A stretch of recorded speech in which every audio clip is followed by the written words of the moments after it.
Yes, okay. This is VJ Emmy, live in the studios from Wakariwood, Uganda. Get ready. Raymond Film Productions. Yeah. Okay. Tighten your seatbelts. And Alan Sally, Owentima, Musajja wa Kabaka. Now proudly presents It's a Wakariwood film.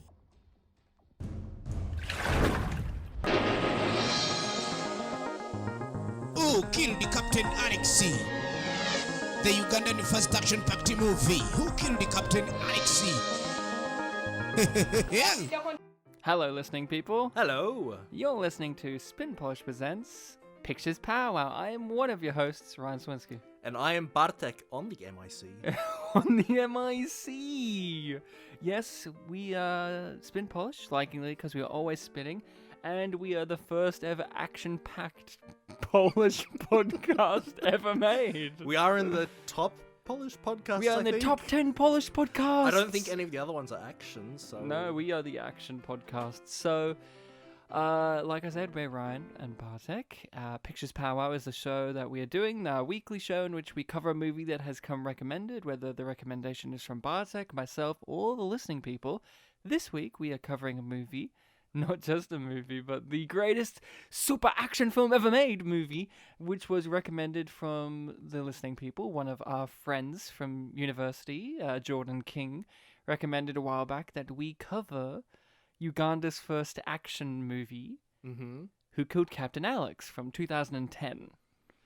And that's the movie we are covering, so if you have not had the chance to watch Who Killed Captain Alex? It's freely available on YouTube, at the Wakariwood website. Heck, even buy it physically. They'll give you a whole gift package. Yes, they really want you to watch their movies, so they made it very easy to do. They're very happy. Not even just want you to watch it. They're just happy if you want to.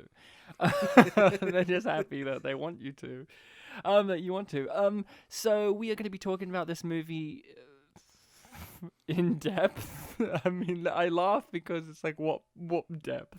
But no, we'll talk about it. So if you haven't had a chance to watch it, go ahead, watch it, give it a go. Warning, there is a VJ, so if you're not accustomed to a VJ, just prepare yourself. There's a VJ in it. If you're asking what a VJ is, then you're probably not accustomed to it. Yeah, exactly. And you're going to be like, what's a VJ, Ryan? VJ Emmy is precisely the answer. To be fair, the first ever English video joker. Well, now you've told them what it stands for. Now they know what it is. Of course. So, Bartek, Yes. what is your history with Who Killed Captain Alex, the first action-packed super fighter movie from Uganda? So there's a ritual between friends in the modern day, internet age, where because there are so many videos that you can watch on YouTube, you sometimes just send a link to your friends and say, hey, check this out at some point. And sometimes you do, sometimes you don't, and it's fine.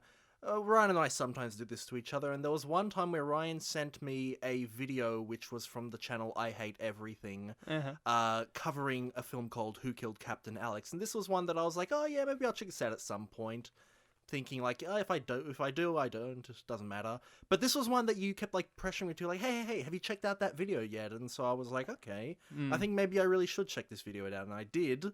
And it was a very interesting one. It pretty much told me everything about the movie without having actually seen the movie. Yeah. And it makes it stick out among all the movies that I know about, given its like context and things like that. Yeah, exactly. So my history of this movie is that I had seen a reviewed one-man discussion of it, but I hadn't checked it out until for this show. So I have a different history to you. I saw the trailer when it first came out around whenever it was, 2009, 2010. It was like a big virally type one that was on the internet. Okay. And it was just insane. You know, the trailer's what we get from the movie, where it's just like, Uganda first action movie, and you see kicking and fighting and jumping, and it's just like shooting all the time, and just this guy screaming about like, super fighter, best movie ever made, and you're like, what is this? What is this? And then time passes and you forget what that movie was, but I would remember every now and then in my brain like action-packed movie, and I'm like, what was that? And was then it VJ Emmy's voice? oh, of course, Yes. of course. I know. I would like it if it was that Hollywood trailer guy voice who's just like super action-packed movie. I like how we went with the two different trailer voice guys. I went with the big one from like, you know, the 80s and 90s with the cigarette smoking voice, where it's just like super action-packed movie, and you're like super action-packed movie. Like you went for the VHS rental trailers, and I went for the cinema ones. Coming this summer, the first action-packed super fighter Ugandan movie. In a world with a tiger mafia. So yeah, that's my history with it. Then eventually I saw that I Hate Everything video, and I thought you would enjoy it because Bartek enjoys discussions and enjoys these kind of pieces of media where it's like the making of them is more interesting than the film itself. Like I would say for us, we get a lot of enjoyment, Bartek and I, from the movie The Room, mainly because we know the reasonings as to why that movie exists more so than the actual movie itself. Not saying that movie isn't hilarious on its own, but like we both have a real enjoyment for it because we read The Disaster Artist and we know a bunch of stuff. And I was like, Bartek would be interested in the first ever action-packed Ugandan action-packed super fighter movie, and I thought you would enjoy that video. And he didn't watch it for a while, and then eventually he did, and he was like, "Yeah, that was great." Yeah, I don't know, like even like a year or two ago, I think I even rewatched it. So, yeah, it's a fun video. So that was that, and then never thought about it again, and then we got it recommended, and both Bartek and I were like, "We're gonna have to watch it." Well, we know what this is. We're excited. We're excited now. So Jordan recommended this. I don't know why he did, but I'm glad he did. So the plot of this movie, Bartek, just to give it a brief rundown, can you? Not quite. There is definitely some things you can say about it. There is a tiger mafia, which are the bad guys. The bad guys in this world. In Kampala. And there are commandos who I think are the police. They're good guys. They're they're the military hired by the president of Uganda. Yeah, but there is police somewhere, and that's what Captain Alex runs, right? No, he runs the commandos. The police are underneath Captain Alex's commandos, who are corrupt because they work for the Tiger Mafia. Right. Bartek! So the police is... What are you, a diarrhea squirt? It's a... What the fuck? No, okay, so the police is a side faction. Yep, there are commandos, and there are the Tiger Elite, Commando Elite. There are Tiger Mafia commandos. Mafia commandos. But every time VJ Emmett talks about commandos, it's usually about the non-Tiger Mafia. Unless he specifically says, Tiger Mafia Commando! And then there's the guy heading into the helicopter. Anyway, there's a conflict between these two gun-toting factions. Super fighters. One of them is the not Tiger Mafia is led by Captain Alex, who unfortunately, as the title completely spoils, gets killed at some point. But by who? But by who? Who killed Captain Alex? As Richard asks to the camera. In English. In the moment, that's right, he did. And in the moment where he's killed, we are looking at one character, so we know that character didn't do it. Well, yeah. I mean, it's a mystery because even the director doesn't know. That's right. The question is eternal because there is no answer, as we know. This is very much like a Rian Johnson film. It's very subversive. It doesn't want to give you answers. But in terms of story, I think there's a larger focus the film gives to the fact that the leader of the Tiger Mafia, Richard... The most intimidating man. The most evil man, I believe they even said. He is pretty mean. He has a panpipes cover of Kiss from a Rose from Seal play every time he comes on. It's very intimidating. Yeah, we see a lot of him, and he's upset that his brother, was it Martin? I can't remember, but I do remember he has a beautiful voice. His brother, whose name begins with an M, I'm pretty sure, has been captured by the commandos. Yes. And he really wants his brother back. His brother's not dead, but he's as upset as you can be when... He kills a wife over it. He does.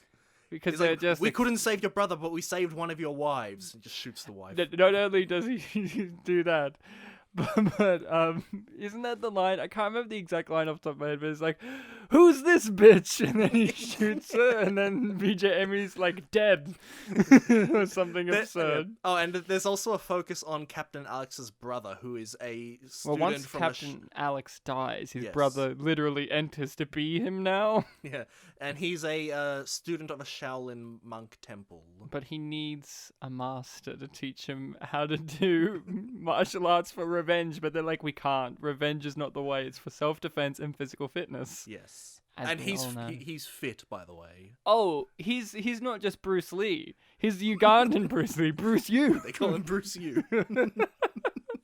So that's the plot. It basically shenanigans happen. It's all just an excuse for super action fighting scenes, and the in between parts don't actually matter because VJ Emmy makes sure that you know they don't matter because he just speaks over them. So VJ Emmy.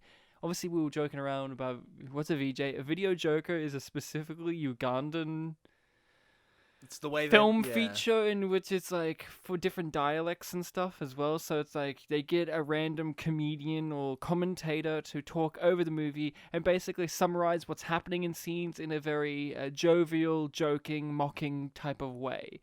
And it's a specifically Ugandan type thing. Or African type thing. Yeah, there are a couple of times in the film where he says, "This is how we make movies in Uganda," and like I think the video joker is one of those things. Yeah, well, he does tell you at the very end if you do come to Uganda. Yeah, he's got like a video Video hall. Or hall. something. Please Yeah. come visit it. So VJ Emmy, love to. So that is the movie's plot, and VJ Emmy holds it all together because at first you're thinking, why is this VJ here? But then you realize you do need the VJ because VJ Emmy is hilarious. Yeah, and even outside of that, this film obviously is in a different language and there's subtitles, but sometimes there aren't subtitles and because when- VJ's talking. Yeah, and no, but when there aren't subtitles, VJ Emmy picks up the slack and actually tells you what they're saying. Yeah, it's because he's a good guy. Yeah. I love VJ. If there Emmy. are subtitles, though, he might throw in a joke about like, "Oh, he doesn't like women because he's gay." Or Yeah, something. yeah.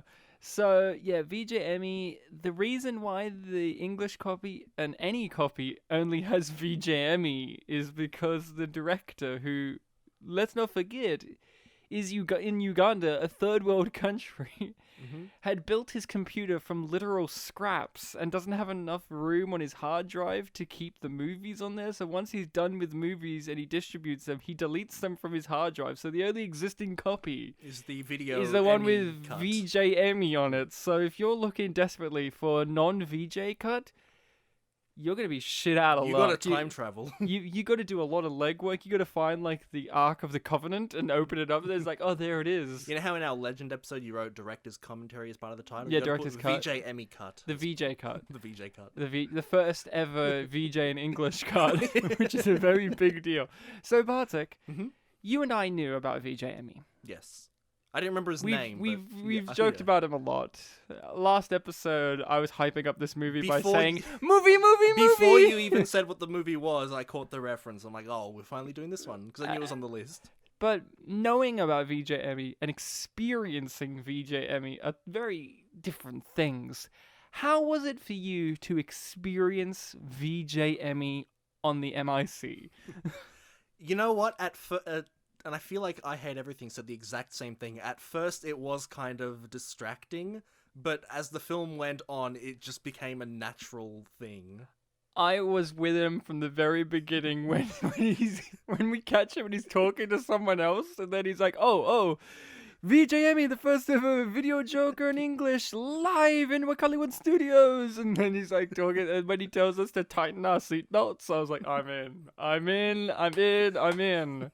In fact, I wished he talked more in it. I wanted more of VJ Emmy. There was lots of moments where we didn't get VJ Emmy, and I was like, okay, we need no VJ Emmy for when we get the diarrhea squirt line, but I would like VJ Emmy in other scenes. But I was expecting a lot, and I got a lot from VJ Emmy. Lots of inappropriate gags, lots of noises. Just sometimes he would be like, ooh, or like a scene will be happening. It's like supposed to be an emotional scene, and he'd be like, ooh, and he's like, he feels like Kung Pao. He's almost like mocking the film, but he's really into it. Oh, no one's a bigger fan of this movie than VJ Emmy. Did you know that the movie's on? The movie's on, Bartek. The movie's on. And not only is the movie on, but did you know it's Who Killed Captain Alex, the first ever action-packed super fighter movie from Uganda? I can't remember if it was him that said it or if it was the director at like the very end of the video, but one of them said like, "You have just enjoyed Who Killed Captain Alex," instead of like, "I hope you have enjoyed." Yeah, I also like at the very, very end. My favorite moment, other than VJ Emmy telling us that the movie's on and we're watching the movie, or when he just says hello out of nowhere. My favorite moment of the movie is the very, very end, and VJ Emmy's done giving you all the like, what are the next movies they're gonna make, and he's telling you this one's fake and this one's real, and then he's like, "You may go now." Like, he politely lets us go. He's like, "Okay, you can go." And he just lets. It feels like he's let go of us from his grip, and he's like, "You're free," and I could just run off. His tone during that was like very calm and reserved, like, "You can go now." And I felt like I could go. Now, did you have any particular favorite VJ Emmy lines or quotes or moments or things he did? Any stand out? There was a part where he was like very excited explaining what was happening, and then he just says, "What's happening?" I love the bit where this is the gift of a VJ. He notices immature things that we notice, and then he literally comments on them. A woman is climbing over a wall, and we see her panties, and he's like talking. Then he goes, "Ooh, Tiger Mafia have good panties," and he's like, "Okay." And then the next couple of lines are like panty-scented. He's panty-scented? Yeah, they are. And he's just like, "Go in the building, do it for the panties, do it for the panties." And I'm just like, this is what I would be commentating too. There's also a part where the woman that Alex's, was it cousin or brother? I already forgotten. I don't know. His brother. His brother, like, he finds a woman that's like passed out next to him. She's got the wife. Yeah, she's got TM written on her stomach, and Emmy just goes TM Tiger Mafia. And you're like, he's connecting the dots for you. That's good. That's good. I like him. I loved him. I want to meet him. He's my hero. Well, you know where to go. Hopefully he's still got that video hall. It's been 10 years. Any other things you want to mention about VJ Emmy on the mic? Any standout things you want to bring up, or just things about him? Because he is a character. Some might say the main character. It's odd because he really is as part of this film as like an audio commentary, but he's just so present and like energetic and loud that it's kind of hard to say that he's not part of the experience, especially since you have no choice but to watch the film with him over it. As people who used to do audio commentary tracks for movies that seemingly don't deserve it, we pale in comparison to the VJ Emmy skills. We should have been Here's a question I'm going to ask.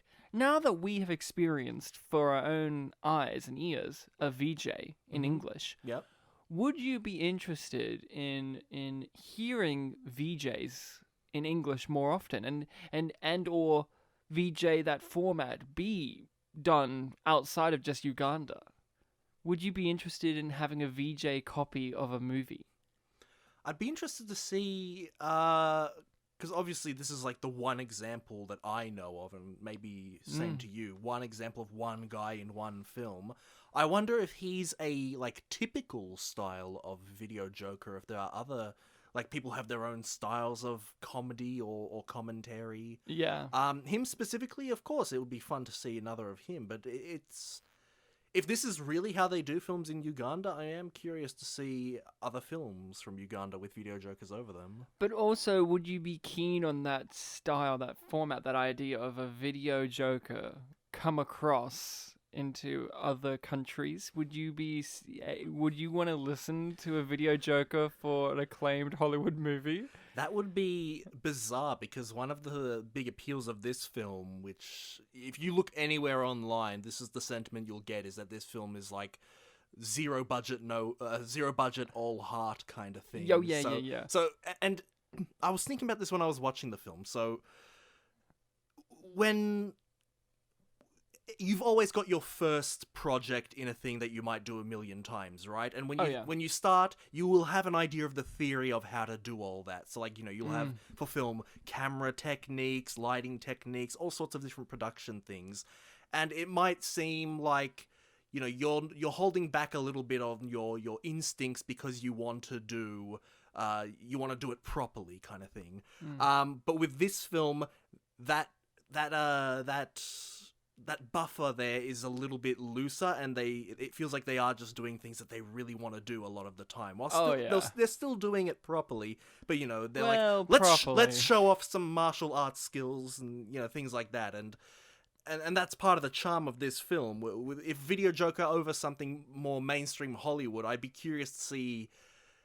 Because there are, you know, like quiet moments in a lot of mainstream Hollywood films, and moments where, like, okay, this is a moment that you're not supposed to get hyped in, but eventually you will. So I'd be curious to see, like, what they'd say about moments like that.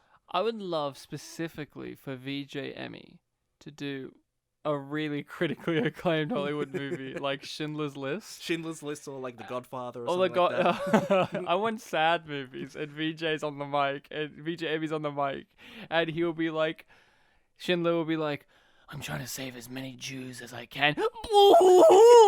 I'm Schindler! And he's just like, this is how we do it in Uganda! And then he'll be like, kick, fight, movie! He'll have more fun doing VJ work over, like, the wedding scene in The Godfather. Yeah. Or the wedding party. Wouldn't he? Oh, Tantarella! yeah, he would love it during the baptism scene in The Godfather, where everyone's getting murdered, and he's Super like... shoot! No, not only that, he'll be like, the movie's on! The movie's on! And then, like, what's his name? The guy who gets shot in the eye in Godfather. Yeah, him. He'll be like, ooh, he needs new glasses! This is how we do it in Uganda! I love him. He'll do like a Velma impression, my glasses. I would be interested in a fellow film podcast, to adapt this VJ style and do something of their own with it. Like, I know that's kind of an idea of what, like, the Mystery Science 3000 kind of guys do or whatever, or riff tracks, I guess. Is that what the Western equivalent is riff tracks and stuff, where they just joke over the movie? I did read somewhere online that they described the copy that's uploaded on YouTube as being a more riff track style of the film, so definitely the comparison's been made. But I want just VJ Emmy, is what I'm saying. I want him to commentate over Sophie's Choice. I want him to commentate over The Son of Saul. Oh. Was there any indication of you know, outside of post-production, did he do anything for production of this VJ? film? Or, like, was he involved in any way? I do not know, but what I do know is he still VJs for them. Yeah, because if he wasn't involved with the production and he was able to make, like, this entertaining of a VJ track, then, you know, I'd say I could be happy with him doing other films that he hasn't been involved with too I don't much. think I've ever said VJ as much in my life as in this podcast. That's because you don't have any Indian friends named VJ, I guess. How dare you? Yeah, I agree. Well, if he was in any other production element, I'm pretty sure he would have told us in the commentary that he was would giving. have, yeah. He'd be like, oh, I did this, or whatever. Yeah, he would have been like, see that handsome man there? That's not me. And then he would but be I like, talked to him. Bruce Yu is no match for VJ Emmy. Like, yeah, so this movie, as you said, is low budget. It has $200, I believe it was. the equivalent of $200 budget, made in a third world country during a time in which there was literal strife going on. Oh yeah, there was news footage at one point. The very end, in which the last line of the movie delivered by an actor was like something along the lines of like, "Oh, martial law's great. We love martial law. We love martial law." And it's like, when I was watching that, I was thinking like, oh yeah, this is like the you know, aftermath of the conflict of the film. Then I realized, wait a second, these guys have a low budget. That's real. Oh yeah, they were just filming a television. Yeah, but these guys had to suffer the worst filming conditions one could. Not only are they in a third world country and they have like this shitty little camera and this old computer made out of scrap parts in which you have to edit on whatever program he's using, and all of these factors of these are not actors, these are just a bunch of guys who like to fight and have fun. All of that, but then you got like the literal conflict that was going on in the country at the time. They didn't have power for several weeks at a time. These people can't get clean water, and yet they made this movie. And this movie, as the beginning tells us, was never meant to be seen, was not expected to be seen outside of his own village. Yeah. So the fact that we are talking about it here in Australia in 2020, like, like this is an iconic movie, which it is. And also, as the movie says, it has the milestone of being the first ever action movie from Uganda. That's crazy, right? It's almost unthinkable considering, how many action films we'd seen by 2010. But Uganda, I haven't seen any movies from there before, so they've stumped me there. Yeah, I've seen African films before. I haven't seen Ugandan ones. No. I mean, I've seen the Gods Must Be Crazy. Is that an African film? I've seen that too. I don't know. I'm being a smartass. So this movie, like you said, zero budget, all heart. What about this movie's heart really gets to you, Bartek? I guess one interesting thing to point about, and there might be a bit of a inaccuracy or discrepancy in what I'm saying because I don't know their language, but usually in these kind of films we describe the acting as being bad, but I don't know if I'd go so far as to say the acting is bad in this film. It feels very... I don't think there were too many moments of people laughing while delivering lines or anything like that, which would be a bit more of an expectation. So delivering lines very genuinely, very dramatically, and not feeling too artificial in a way. I mean, there is the standout scene, the diarrhea squirt scene. That scene is pretty badly acted, even with the language barrier. But that's a part of the charm. Like the policeman who's moving his arms in this way, and he's constantly slamming them on the table and shaking his head. Scene, yeah. And he's just like, I can't help you, Richard. I love your brother, but I have no power. You could tell he was a bad actor, and Richard was no better in that scene. I think maybe during the torture scene where the woman's like chained up, I think she might have been smiling a little bit. The flashback scene, yeah. in which that was the heart film. Can I tell you that is my biggest laugh, where out of context it's hilarious, but in context it's even better, where you have this woman being tortured and he's like, "You're my wife now or you die," and they're throwing buckets of cold water on her and they're slapping her, and it literally goes like this. It's just like, she's like, "Ah, stop hurting me, ah," and then VJ Amy, "This is Uganda," and then you just hear, "Ah!" And he's just like, and then he goes, "This is how we do it in Uganda," and you're like, this is fucking bleak. And the juxtaposition of all those things makes it work.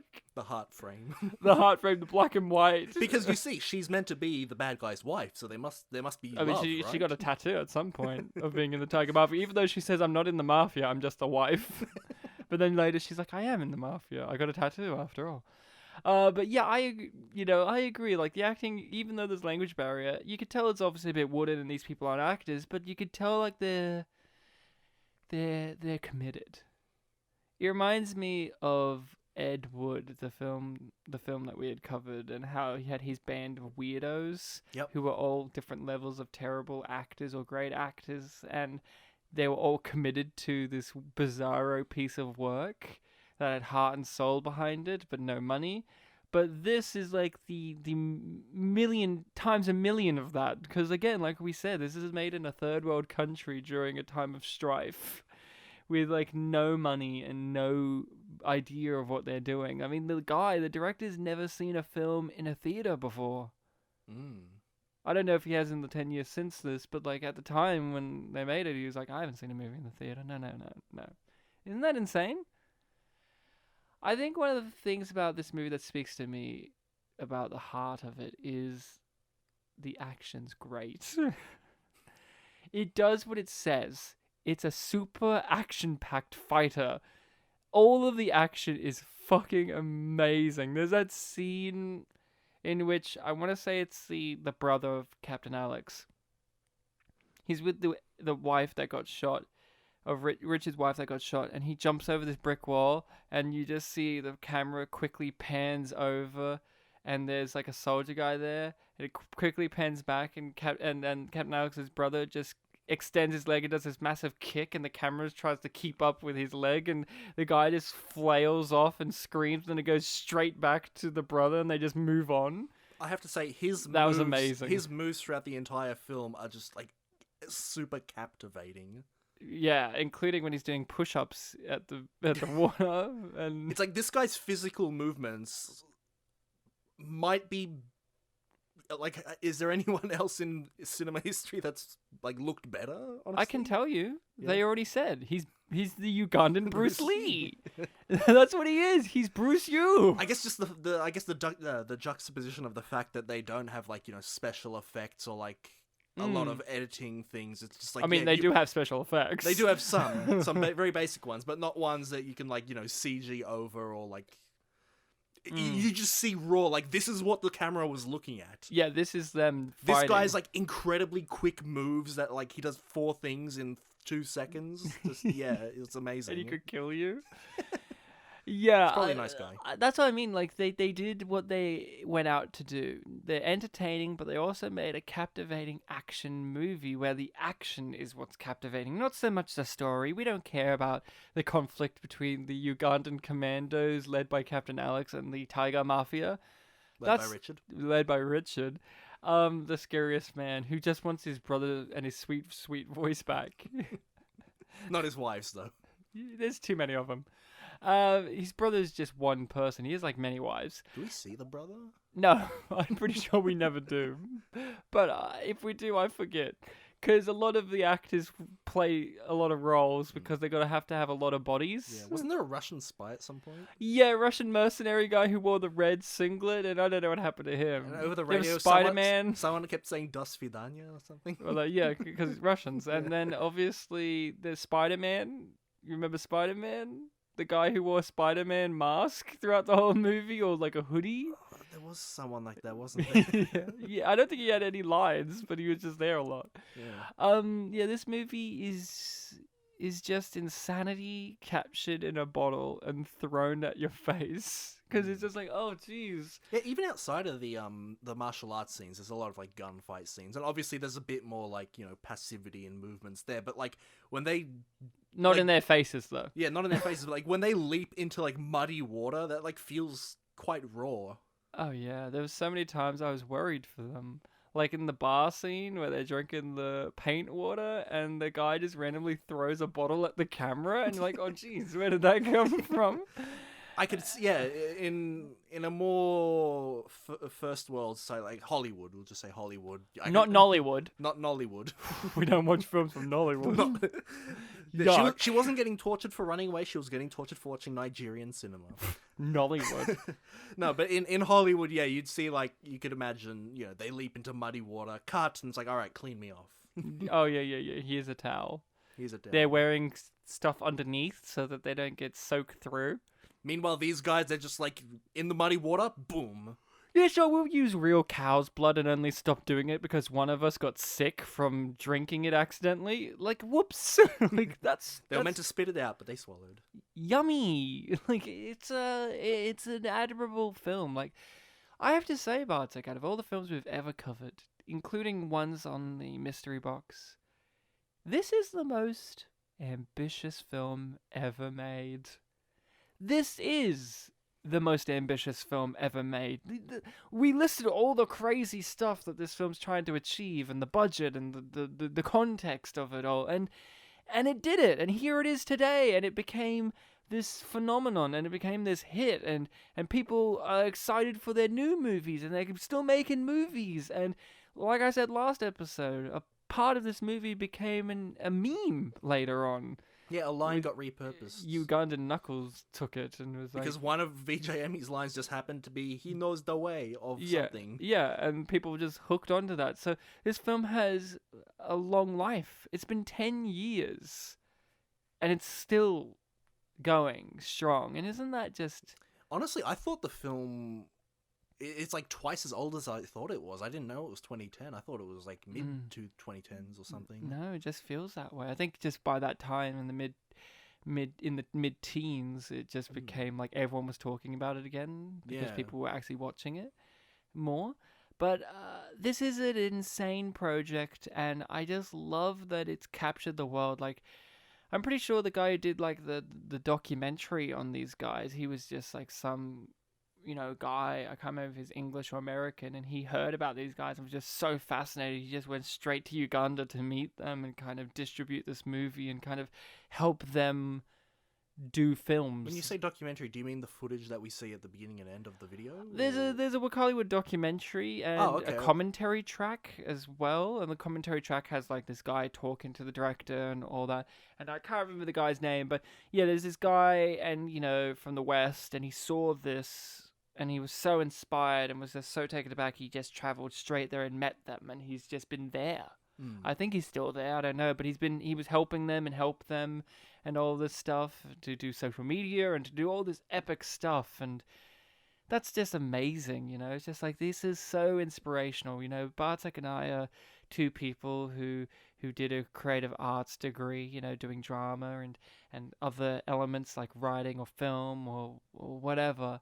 And, I've met so many people over the years who who have lost that passion for the thing in general because life gets in the way, or studying it makes it a bummer, and or they just don't do it. And you look at something like this and you go, these guys are passionate and they're just doing it. And there's like, you could make a movie. We could make a movie, Bartek. And because these guys, they can make a movie, we have no excuse not to make a movie. Like, it's just so inspiring, it's inspirational. They're heroes, honestly, of cinema. They're taking the basic form of movie making and reminding us that the basics of film is foundational, it's inspirational, it's inspiring, it's just all these things, because now we know a lot of movies, we've talked about it on the show before, there's lots of different elements like the Hollywood machine and capitalism, and like this is more of a product than an actual movie, and like this, or even the movies we've done positively, and we're talking about all these marvelous flourishes that the director or the script or the actors put into it. All that's great, but then you have to have a film like this to remind you what cinema is at the foundation, at its core. Not even being funny, showing us the way. Showing us the way. Yeah. This is cinema, people. Martin Scorsese would agree. It's a super action-packed fighter movie. Who's the one that hates Netflix? Was it Steven Spielberg? Steven Spielberg. This film isn't on Netflix, Steven Spielberg. It's on YouTube and their website, Work Hollywood. Anything else you want to mention, bring up that's in the movie itself? Because obviously we can keep talking about some of the fun context stuff or outer stuff, but the actual movie itself, were there any little moments or things that you want to bring up? Character beats, odd choices, action moments, music? I guess one thing is that the film is an hour long. Yeah. And with the story being kind of hard to follow, that it did feel a bit of an investment of an hour to like try to follow it along the whole way through. Oh, really? Yeah. Okay. I didn't super fall in love with it or anything. I still admire it a lot, but yeah, an hour for a film that is struggling to tell its story is a little bit of an investment, and it was good to have VJ Emmy along the way there. I ask you this. Do you think your opinion of what you just mentioned would be altered if you had watched it in a group environment? I think so. Do you think that this is a movie that would necessitate watching it as a group, not just as an individual? Because I say rooms like The Room and Birdemic are movies that definitely you need other people. Like you watch that by yourself. I think that all So Bad It's Good films are way better with a group, and I don't know if this film you'd agree that it's So Bad It's Good, but I think I'd enjoy it more with more people around me to not so much VJ Emmy it, but just to laugh at with it kind of way. Yeah, I debate whether it's So Bad It's Good. Did you watch it alone? I watched it with Rachel, my wife, right. and there was a bit where she was like, "Wait, who's this?" And then VJ Amy's like, "Tiger Mafia Commando on the scene," and you're like, "Oh, thank you, VJ." He really does fill in the gaps. Yeah. But I reckon that this is a crowd pleaser, but I don't know if I would say it's a So Bad It's Good movie, just because, I mean, it does fall into those things, obviously, but the reason as to why it falls into those are so way out there for the usual context of So Bad It's Good movies. Usually, So Bad It's Good movies have mad people who are totally delusional. And to an extent, you're also kind of making fun of it, whereas for this, you don't really want to make fun of it. It's making fun of itself. Yeah. And usually movies that are self-aware make fun of itself aren't usually ones that fall in So Bad It's Good. The ones that are the best are the ones that are completely oblivious to that. Birdemic, The Room, Troll 2. You know, the thing about those is they're made by egotist, narcissist weirdos who believe that they were making some great art form and had the budget and the means to do so in some way, shape, or form in comparison to this. Yeah. There is an element there of It's So Bad It's Good because obviously the production of it, but the context and the sentiment behind it doesn't fall into So Bad It's Good because it's trying its literal best. And honestly, how can it be better than what it is? Those other movies that we mentioned could be better than what they are. Yeah. They just aren't. But this, there's no way for these guys to make a better movie than what they made, considering the circumstances that they were under at the time and the amount of skill that they have. I mean, they're self-taught people. The director's never saw a movie in an actual cinema before, but people like Tommy Wiseau have all the money at their disposal, all this knowledge, all this experience that they could pick up or could have other people around them to apply it, and they don't do it. Well, this, you know, they don't have that, and yet here they are making a movie. It reminds me of, Bartek knows this, I'm a huge fan of collecting... I was waiting for Turf Wars to come up. Turf Wars? Of collecting my friends' high school made films. So in high school, a lot of my friends would make films for certain classes, and there's a very distinct kind of pattern that these films kind of fall under. Yeah. And one of my friends, the one that really tipped me off to this, made a film called Turf Wars, and it's like 11 minutes long, and it's just basically him and a bunch of his mates just did a gang war movie in our school, and the continuity's all whack, and it was just an excuse for them to run around while playing music that they liked in the soundtrack. And that's kind of it. And then the lines of dialogue are garbage, and like I quote them all the time. And it's insane. And then I have ones made by girls, and they're very similar but very different too. Like a lot of theirs is like they like playing the music that they like in the soundtrack, but theirs is more about like vanity or shopping or something Like absurd. relationship dynamics, I think. Relationships or something. Well, the guys' ones are always like, what excuse can we have to run and do a flip of some sort? And the girls' ones are like, can we make some reference to vanity in the form of shopping or looks? I want to see Ugandan girls film now. I do want to see Ugandan girls film. Get on it, Work Hollywood, if you haven't made it already. They do have Ebola. I wonder if that one's one. But it reminded me of that. Those people in my high school who just had a camera and they had a set of ideas that they wanted to do, but they didn't know how to do it. And they just did it and made it and released it. You know, in my spare time, every now and then, I like to make funny, absurd little videos as well, like video projects that I mainly make them to make people laugh, like Bartek. Like one that we always talk about is I made this like 30-second video called Fun. I think that's twice the length of what it is, but yeah. It's something really absurd, like 20 seconds long. And it's just like still like just me shooting like this puppet head I made sitting in a wheelchair and then using different filters on it and zooming in and out with this funky drum music, and then it just ends abruptly. Like Captain Alex, Who Killed Captain Alex, when that movie just ends abruptly with "We love martial law in Uganda," and then like explosion sound, and then the text comes up and then it's like, "Who killed Captain Alex?" And we never found out. Does that bug you that we never found out who killed Captain Alex? Because in the scene itself when he dies, it is very vague. It is very vague. They establish the mystery. There's the first act of the mystery. If the film did focus on the fact that they didn't know who did it for quite a while, but by the end, I think they kind of lost interest in answering the questions. So to an extent, it doesn't bug me. And also, I don't quite know every character. Yeah, like if they said, "It was you," and you're like, of course. Maybe it was martial law. Yeah, exactly. It was Not the Tekken character. It was the president who hired him. I'm not gonna lose sleep over wondering who did it. You're not gonna rip out your hair, cry over it, like need consultations about like who killed Captain Alex?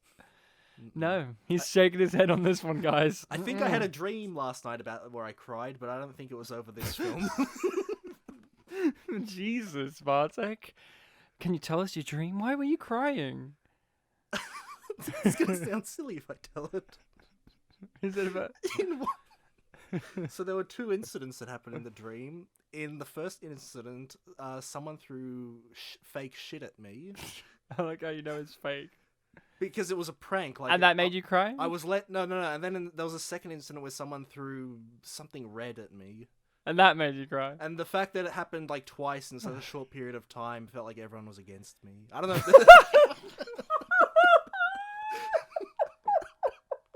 I don't know if there's some sort of like psychological analysis to this dream, but it was only a dream. I'm sorry, everyone, for laughing so hard and loud. The fact that you're like, what broke you down wasn't just that it happened, but it was like that people were against you. I mean, there were a lot of people around me when it happened, and I think they were all in on the throwing, so... And me, I don't remember my dreams. So to me, this is the most absurd thing that I'm having happen right now. My dreams are your dreams, Ryan. Of course. Anything else you want to discuss about Who Killed Captain Alex, other than it's a super action-packed fighter? Dinosaurs were there. There were dinosaurs, yes, and it would, considering that apparently birds are the evolution of dinosaurs, that's not inaccurate. VJ Emmy's correct on that one. Yeah. Give him a point. Yeah. Ding. Why are you guys making dinosaurs a meme? It's literally science. Exactly. I think we've roughly covered most of the points, right? Yeah, I can't think of much else to say. It is just a movie with a lot of heart and a lot of soul, and it is an inspiration. And I gotta ask, are you going to check out other Wakaliwood films? I'll check them out with you. Okay. Not with... Unless your answer is no, in which case I'm screwed. Never! I would like to see others, especially if VJ Emmy's there. He's cool. Apparently I heard like they aired their newer film at the Toronto International Film Festival. Oh, wow. And VJ Emmy was there live to talk over So he was everything. doing like a live riff tracks kind of thing? He was doing a live, not riff tracks, video joker. Yeah. VJing. He was VJing. And like they apparently had all this crazy nonsense about like halfway through the film stopped and like a bunch of them got up and started yelling at the film festival people for being too cowardly to not put on the rest of their Ugandan action. Like the Ugandan films. Like apparently like a whole show. That's on the Canadians. That's not on the Ugandans. Yeah, that's not Ugandans' fault. That's about it. This is just it's just great. I mean, yeah, there are negatives that you could obviously talk about that we didn't bother doing because what is the point? Honestly, what's the point of just being like, oh yeah, of course, there was a random smudge on the camera for a lot of scenes, or like the lighting's terrible, the audio's bad, or like the special effects are bad. Like obviously, early on, who cares? they had that scene where the lady was singing in the pub thing, Mm. and when she stopped singing, the song was still playing. I was gonna say, thank you for reminding me about that, Bartek. I'm sorry to say it, but the one song in this movie better than all 8 songs in Main Huna. I'm sorry to say it. Oh dear. Sorry to say it, but I love the song. No, the 2 songs. Sorry, the ending credits song where he's singing about his grandmother that he loves so much. Mm. The two songs that appeared in this movie are better than your Bollywood movie. It's not my Bollywood movie. It's India's Bollywood. It's your Bollywood movie that you brought onto this podcast. Mm. The one that you called a childhood classic. It So is. I'm sorry, Bartek, but Uganda just knows how to inject music into their movies better. I'm sorry. No, that's fine. I'm soz. Yeah, well, that's. I mean, I wasn't upset even before you said sus, but you did say sus. So I'm obligated to Take be it. respectful now. Okay, cool. So that's it, Bartek. Uganda, VJ Emmy, we can untighten our seatbelts now. We may Yes. go. Okay, you may go. So, But if you stick around, you'll hear more. oh yes, such as episode movie next week. Bartek, I believe it falls onto you, dear Yes. sir. Yeah, it does. Yeah, super. The best of the best movies. Bartek, what movie are you going to subject us all to next week? I am sticking to my implications from last week. I have picked the German film. The one, the only, the German film. It is From 1945. if 1945 is 2008, then yes. This film is called, the English title is The Wave from 2008. I believe the German title is Die Welle. Don't speak that filthy tongue in here. Sorry in German. And Das Boot, that's what Das that is. Boot. Does that mean that's a boot? No, it means sorry. Oh, okay. That's what that isn't that what Das Boot means? I actually don't know. Good. I've heard the phrase, but not what it Sure. means. So yes, the 2008 film The Wave. The Wave. Hopefully I can get an easy copy of this. Same. Obviously subtitled version, obviously. Yep. Since it's a foreign film, I always got to make sure to say that because with Story of Ricky, we watched it with dub, so obviously subtitled copy. I don't know if there is a dubbed copy, but just saying, Yeah. 2008, The Wave, German film. Very excited, Bartek. The German film. The German, the only one we'll cover from Germany, I think. Maybe. Do I know any other German films that I want to do? Oh, we already did Thunderpants. So Oh yes, The Gas, of course. the gas. And the two Swiss visitors that they had. So that's an old reference. So you can find us on the social medias of Facebook and Twitter, Spit and Polish Presents. Feel free to follow us on there. We are always making interesting posts, asking questions, giving supplemental material. Last episode we did Legend, so throughout the week there's been a lot of questions and debates about certain elements of that movie, like Tim Curry performances everyone likes, or Favorite about Ridley Ridley Scott Scott, yeah. films and all of that.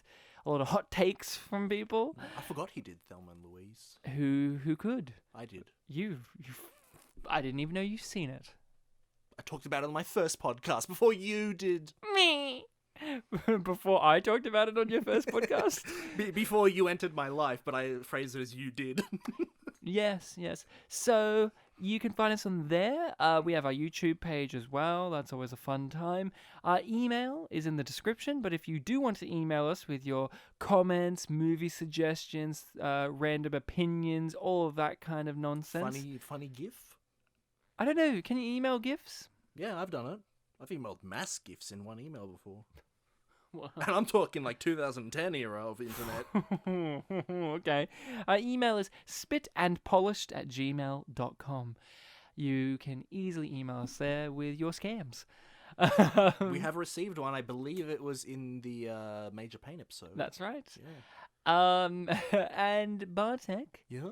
they can rate and review us on whatever podcatcher allows it. Yes. Do we appreciate that? Yes, we do. Do we need it?